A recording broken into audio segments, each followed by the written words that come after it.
गर्भावस्थेमध्ये केशर खाल्ल्यामुळे बाळाचा कलर गोरा होतो, हा प्रश्न तुम्हालाही पडलाय का? तर मग हा व्हिडिओ शेवटपर्यंत नक्की बघा. बरेच पेशंट आम्हाला विचारतात की मॅडम, घरामध्ये अमुक अमुक स्त्री प्रेग्नंट आहे, गर्भवती आहे, मग आम्ही केशर घेतलं पाहिजे का, की ज्याच्यामुळे बाळाचा कलर चांगला होण्यासाठी मदत होईल. तर बघा, विज्ञानानुसार केशर खाल्ल्यामुळेच बाळाचा कलर गोरा होतो किंवा उजळ होतो, याला ठोस असा सायंटिफिक पुरावा अजूनपर्यंत सापडलेला नाहीये.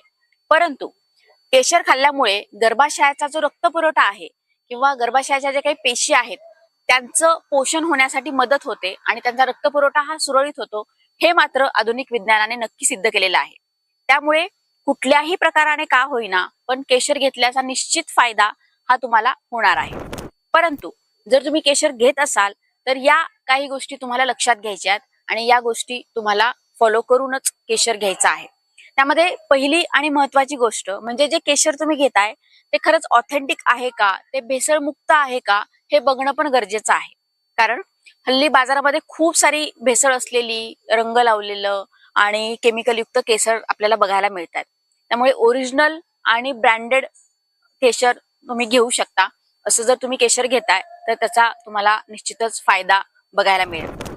त्यानंतर दुसरी महत्वाची गोष्ट म्हणजे जेव्हा तुम्ही केशर घेताय तर त्याच्या 2 ते 3 काड्या या तुम्हाला आधी पाण्यामध्ये, थोड्याशा आपल्या साध्या पाण्यामध्ये भिजत घालायच्या आहेत आणि ते पाणी तुम्हाला कोमट दुधामध्ये मिक्स करायचं आहे.